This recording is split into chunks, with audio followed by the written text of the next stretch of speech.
Կոսելի ժողովուրդ, մինչև բարի լույս, խոսում է ամենայն հայոց Վարդան Ղուկասյան, այսօր մայիսի 5-ն է։ Ուրեմն մի շատ կարճ դասախոսության նման բան եմ ուզում ընթերցեմ, մի լավ գրքից, որը որ հիմա, այսպես ասած, արգելված է Հայաստանի Հանրապետությունում, որովհետև խոսում է Օսմանյան կայսրությունում ապրող հայերի մասին, թե ինչեր են արել հայերը Օսմանյան կայսրությունում, ինչքան են նպաստել այդ կայսրության բարգավաճմանը, վերջում ինչ են արել հայերի հետ։ Մի երկու անազգանուն,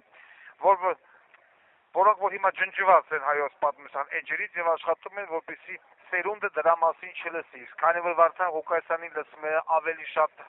մատխաշ սերունդը, այդ իսկ պատճառով ես ուզում եմ, որ մաքսիմալ սատարասի մեր երիտասարդության շրջանում, թե ինչ են հայերը թուրքերի համար եւ ինչպես են թուրքերը մեզ փոխհատուցել։ Օրինակ, Գաբրիել Նորատունկյան եւ այսպես, Նորատունկյանը սերում է ամիրանների հայտնի տոհմից։ Այդ տոհմից իր ժամանակին ամենազդեցիկ քաղաքական գործիչներից է եղել Հարություն Նորատունկյանը։ Գաբրիելը ծնվել է 1852 թվականի նոյեմբերի 6-ին Կոնստանտինոպոլսում Գրիգոր աղայի ընտանիքում։ Նախնական կրթությունը տղան ստանում է Սկյուտարի ճեմարանում։ Ճեմարանից հետո պատանին ընդունվում է ֆրանսիական քոլեջ։ Մեկ տարի անց Գրիգոր աղան իր որդուն ուղարկում է Փարիզ, ուսումն այնտեղ շարունակելու։ 1870-1875 թվականներին Գաբրիելը քաղաքականություն եւ իրավունք է ուսանում Սորբոնի համալսարանում։ 1873 թվականին նա դիվանագիտական կրթող է աշխատում Փարիզում Օսմանյան կայսրության դեսպանատանը։ 1875 թվականին դեսպան Ալի Փաշան նկատում է Նորատունկյանի մասնագիտական հմտությունները եւ վերջինից հետ է ուղարկում Կոնստանտինոպոլիս, վստահելով կայսրության արտաքին գործերի նախարարությունում առաջին պատասխանատու պաշտոնը։ Դեսպանի միջոցով Օսմանյան կայսրության արտաքին գործերի նախարար Ռեշիդ Փաշան Նորատունկյանին նշանակում է նախարարության իրավական խորհրդատու։ 1878 թվականին Օսմանյան կայսրության եւ Սերբիայի միջև ցակած քաղաքական անհամաձայնությունները կարգավորելու նպատակով Նորատունկյանը նշանակվում է հաշտեցման խորհրդի նախագահ։ Դրանից հետո նա ընդգրկվում է ռուս-թուրքական պատերազմից հետո ռուսական եւ Օսմանյան կայսրությունների պետական սահմանները գծող հանձնաժողովի կազմում։ 1883 թվականին Գաբրիելը դառնում է Օսմանյան կայսրության գլխավոր իրավագետ խորհրդատուն։ Որպես գլխավոր իրավագետ եւ Մեջլիսի անդամ Նորատունկյանը մասնակցում է Հագայի միջազգային ժողովին ներկայացնելով Օսմանյան կայսրության շահերը։ Խնդրեմ։ 1906 թվականին Գաբրիելը նշանակվում է առևտրի եւ հանրային կառույցների նախարար Հայը Թուրքիայում։ Այդ պաշտոնում նա անգնահատելի ծառայություններ է մատուցում կայսրությանը, նպաստում է թուրք-գերմանական առևտրատնտեսական հարաբերությունների զարգացմանը եւ պարգևատրում է Պարքաստանի հետ փոստային կապը։ Բալկանյան ինչ եղավ էս։ Փոստային կապը մի րոպե։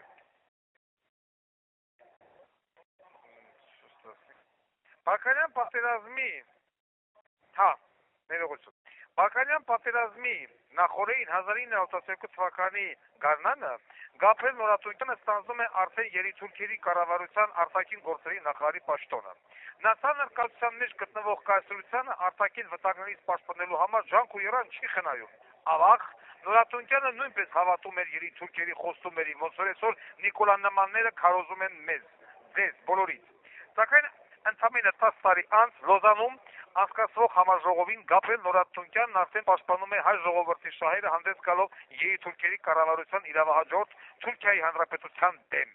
Լինելով հահմուտ դիվանագետ Նորատունկյանը միայն Լոզանի կոնֆերանսից հետո է համոզվում, որ աշխարհն առաջնորդվում է ոչ թե բարոյական սկզբունքներով, այլ քաղաքական սառը հաշվարկներով։ Այսօրվա Եվրոպան է։ Իսկ Սևրի պայմանագիրը ստորագրած երկրները 3 տարի անց հրաժարվում են Թուրքիայի տարածքում հայերի մշակութային ինքնավարությունը ճանաչելուց։ Այսօրվա Եվրոպան է։ Նորատունկյանը վերջնականապես լքում է Թուրքիան եւ հաստատում Ֆրանսիայում։ Օսմանյան կայսրությանը դիվանագիտական անգնահատելի ծառայություններ մատուցած Գաբրիել Նորատունկյանը մահանում է 1936 թվականի դեկտեմբերին Ֆրանսիայի Էմպինե-սյուր-Սեն քաղաքում։ Սա Նորատունկյանի մասով։ Հաջորդ հայը, որ ես ուզում եմ ընթերցել, հարգելի ժողովուրդ, հարգելի երիտասարդներ, շատ կարևոր եւ նշանակալից հայ է եղել Օսմանյան կայսրության մեջ։ Ուշադիր լսեք։ Սարգիս Թորոսյան 1915 թվականի փետրվարին անգլո-ֆրանսիական նավատորմը մոտենալով թուրքական Չանաքալե նավահանգստին եւ սկսեց ռմբակոծել։ Այս իրադրությունը հայտնի է որպես Գալիպոլիի ճակատամարտ կամ Դարդանել գործողություն, որի գլխավոր կազմակերպիչն էր Ուինստոն Չերչիլը, ով վրեն թեթև լինի։ Այդ գործունեության նպատակն էր գրավել Ստամբուլը, Թուրքիան դուրս մղել առաջին աշխարհամարտի թատերաբեմից եւ ծովով ճանապարհ հարթել դեպի Ռուսաստան։ Գործողությունը տապալվեց հայերի անմիջական մասնակցության շնորհիվ։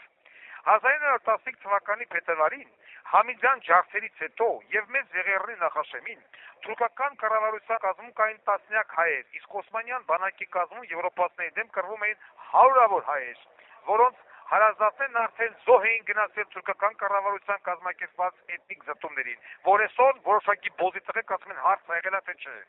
Այսօր թուրքական կառավարություն ամեն բան անում է, որպեսզի Թուրքիայի մոռացության մատնվի հայերի ներդրված ավանդն այդ երկրի ամենատարբեր բնակավարներում։ Սակայն կա մի անուն, որը թուրքերը ջնջել չեն կարողանում։ Այդ մարդու մասին առաջին անգամ խոսել է թուրքական Սաբահ օրաթերթի լրագրող Էնգին Արդաչը։ Նա գրում է. Չանաքալեում Սարգիս Թորոսյան անունով հայազգի մի սպա կար Կեսարիայից։ Նա հրետանու հրամանատարն էր։ Այդ սպայի մարտավարության շնորհիվ օսմանյան զորքերին հաջողվեց ջախջախել եվրոպական նավատորմից գալի մասը։ Անձամբ Թորոսյանը մի քանի նավեր խորտակեց Գալիպոլիի ճակատամարտում, հետո ցաներ վիրավորվեց։ Նա նավատորմի լեյտենանտի կոչում ուներ, իսկ ճակատամարտից հետո դարձավ մայոր։ Սակայն մինչև այսօր Թորոսյանը կյանքի գնով Մինչ մայոր Թորոսյանը կյանքի գնով պաշտպանում էր թուրքերին, 1915 թվականի ամռանը Կեսարիայում թուրքերը կոտորում էին նրա ծնողներին։ Ուշադիր լսեք, սելի երիտասարդներ։ Սարգիսը ծնվել է 1891 թվականին Թուրքիայի Էվերե քաղաքում։ Ավարտել է տեղի հայկական ծխական դպրոցը, այնուհետև ընդունվել է Անդրեապոլիսի պետական քոլեջ։ Վաղ տարեկից նա երազում է զինվորական դառնալ, սակայն 1908 թվականին քրիստոնյաներին խստորեն արգելված է ծառայել Օսմանյան բանակում։ Քոլեջում ուսանելու տարիներին Սարգիսը մի արաբ ընկեր ուներ, որի հայրն Օսմանյան բանակի փաշա էր։ Վերջինիս միջոցությամբ Սարգիսը ընդունվել է ռազմական դպրոց։ 1914 թվականին նա հրետանային զորքերի լեյտենանտի կոչում է ստանում եւ մեկնում Գերմանիա ռազմական պատրաստություն անցնելու։ Եվ Թուրքիան մտնում է պատերազմի մեջ, Թորոսյանը նշանակվում է Էրթուղլու Բերթի, որտեղից հսկվում էր Դարդանելայի մուտքը, պաշտպանության հրամանատար։ 1915 թվականի սկզբին Սարգիսի հրամանատարությամբ Դարդանելի ճակատամարտում խորտակվում են բրիտանական առաջին մի քանի ռազմանավերը։ Սարգիս Թորոսյանի սախանքը գնահատանքի է արժանանում թուրք բարձրաստիճան պաշտոնյաների կողմից։ Գեներալ Ջեվադ Փաշան նրան ծանոթացնում է ռազմական գործերի նախարար Էնվեր Փաշայի հետ, ընդգծելով, որ կապիտան Թորոսյանի ղեկավարած ջոկատները միակն են, որոնց հաջողվել է ջրաշուս անել հակառակորդի նավերը։ Դեռ թուրնար Սարգիս։ Ընտրության ընթացքում Էնվեր Փաշան Սարգսին ներկայացնում է գերմանացի բարձրաստիճան սպաներ մարշալ Լիման ֆոն Սանդերսին եւ գեներալ ֆոն դեր Գոլֆին, անվանելով նրան Դարդանելի հայազգի հերոս։ Հանդիպման ընթացքում Էնվերն ու գերմանացի զինվորականները Սարգիս Թորոսյանի հետ խոսակցում են Չանաքալեի ռազմաճակատում ստեղծված ռազմական իրադրության եւ բրիտանական զորքերի հաջողության հասնելու հնարավորությունների շուրջ։ Էնվեր Փաշան Թորոսյանի պարգևատրում է նաեւ մեդալներով։ Այդ մասին թուրք լրագրող Էնգին Արդաչն գրում է. Մեդալները Թորոսյանի կրծքին շարելուն զուգահեռ Էնվերի հրամանով հալածում էին հայերը, նրանց թվում Սարգսի ծնողները։ 1915 թվականի հունիսին Սարգիս Թորոսյանի ծնողներն ու քույրը եւս արտաքսվում են դերձոր։ Էվերեկի կառավարիչ Զենքին Փաշան Թորոսյանի ծնողներին առաջարկում է մահմեդականություն ընդունել եւ իրենց փոքր դստերը կնության տալ իր զարմիկին, սակայն առաջարկը մերժվում է։ Մայոր Թորոսյանը խնդրակներ է գրում Էնվեր Փաշային, ապա նաև ներքին գործերի նախարար Թալիատ Փաշային, սակայն դրանք նույնպես մերժվում են։ Ավելին, Թալիատի հրամանով մահափորձ է կատարվում նաև Մայոր Թորոսյանի դեմ։ Սարգիսը փախչում է Պաղեստին, որտեղ նրա դեմ երկրորդ անհաջող մահափորձն է իրականացվում։ Երիտուրքերի հանդեպ ունեցած ատելությունը Թորոսյանից ստիպում է միանալ արաբներին, որոնք Նյուրի Յուսուֆի ղեկավարությամբ այդ ժամանակ գործում էին դաշնակիցների հովանու ներքո։ Դաշնակիցների զորքերի միանալուց հետո արաբական անապատներից մեկում Թորոսյանը գտնում է իր քրոջը, որը կար ժամանակ մահանում է ծանր հիվանդությունից։ Այնուհետև Թորոսյանը մասնակցում է քեմալականների դեմ կազմակերպված տեղական ինքնապաշտպանական մարտերին, սակայն Դրանց անհաջող ավարտից հետո տեղափոխվում է Միացյալ Նահանգներ։ 1927 թվականին Բոստոնում Սարգիս Սորոսյանը հրատարակում է իր հուշերի գիրքը, որը կոչվում է Դարդանելից մինչև Պաղեստին։ Այդ գրքի վերջին տողերն ավարտվում են Սարգսի զղջման խոստովանությամբ։ Երանի թե եվրոպացիների զորքերը չեղքեին Օսմանյան պաշտպանությունը Դարդանելում։ Այդ դեպքում ընտանիքս կփրկվեր։ Սիրելի երիտասարդներ, ոչ մի պարագայում, ոչ մի դեպքում չպետք է հավատալ եւ գնալ բանակցությունների կամ բարեկամության Թուրքիայի հետ, որին այսօր Եվրոպան այդպես բրթմամեծի Թուրքի բերան։ Ու երբ որ Վարդան Ղուկասյանը խոսում է սրանից, որոշակի փորրիկի ծնունդներ կոմենտարի էին գրում, դոգն էլ ռուսամետ, քեզ էլ հասկացանք։ Ուրեմն լսեք այդ ծնողացածածրածներ։ Եթե պիտի Հայաստանը դառնա թուրքական վիլայետ, ուրեմն այն կդառնա ռուսական գուբերնիա, բայց չի դառնա թուրքական վիլայետ։ Ականջներից սա օղարեք։ Եթե հայ ժողովուրդը տվել է հերոսներ, եւ եթե հայ ժողովուրդը տվել է նորմալ սերունդ, որը որ պաշտպանել է հողն ու ջուրը արտաքան պատերազմի ժամանակ, դա եղել է սովետական դպրոցների կրթության արդյունքը։ Բացեք 1978 թվականի օպերայի հրապարակի միտինգի կադրերը եւ նայեք ինչպեսի ազնվիրական սերունդ է մեծացել խորհրդային Հայաստանում։ Հայաստանը փոքր երկիր է, ինքը չի կարող ասի ես եմ ու վերջ։ Տեսեք Իսրայելը, ամեն մեկը մի պետության թևի տակ բնամտած է։ Մենք պիտի մտնենք քրիստոնյա երկրների բարեկամական դաշինքի մեջ, ինչպիսին է ռուսը։ Պիտի լինենք բարեկամական հարաբերությունների մեջ Պարսիկի ու վրացու հետ, պաշտպանելով մեր պետական շահերը։ Դրա մասին են խոսում մեր պետական շահերը։ Մեր պետական շահը, ազգային շահը չի ասում գնա մտի Թուրքի բերան, որ մի 20-30 տարի հետո այսպես Գաբրիել Նորատունյաններ եւ Սարգիս Սորոսյաններ ծառայելով այդ երկրին, վերջի միանց ծնողների մահկանացուն կտեն այս կամ այդ անապատներում։ Թուրքը մնում է թուրք 600 տարի շարունակ թրկություն ապացուցել է։ Մենք այդ ազգետ անելիք չունենք։ Եվ ով է պորրիկի ծնունդը, որ ասում է դոգը ռուսամետ է, դոգի եղած չեղածը կերել է, դոգը հայամետ է։ Իսկ հայամետության շահերն ասում է, որ մենք պիտի լինենք բարեդրացական հարաբերությունների մեջ մեր գերագույն հարևան Ռուսաստանի հետ, որի հետ կապված է մեր բոլոր տնտեսական շահերը։ Բոլոր։ Այս շեմուշկից բռնած ձեր արևտրո դուքան մեկ Ռուսաստանի հետ, որտեղ ապրում է 3 միլիոն հայ, որը երբեք հայ ժողովրդի ցեղասպանություն չի արել։ Եվրոպացիքի չեն արել, եկել են, լարել են, ոչ մի թողել ռադեները մեծի թողելով թուրքերի բերանի մեջ կերել են, մորթել են, ավիրել են։ Սա է իմ ասածը։ Ես ոչ ռուսամետ եմ, ոչ ամերիկամետ եմ, ոչ եվրոպամետ եմ, ոչ ես հայամետ եմ։ Իսկ հայ ժողովրդի շահը խոսում է դրա մասին։ Հայաստանը կարա փրկվի միայն քրիստոնեական երկրի հետ բարեկամություն կազմելով, ոչ թե թուրքերի հետ, աչու ցախ թուրքեն, որ այսօր նույն Ադրբեջանը դրված հայեմը Հայաստանի ղեկավարության քիթուբենին, սրանք շփիտով ոսր մազոխիստ են, նորա, ինձ ծռմա սրանցերից սրանք շփիտով պատասխանում են։ Մեզ անվանում են տերորիստ, սեպարատիստ, չգիտեմ ես ինչ ասում, ես իմ հողերն եմ վերադարձել։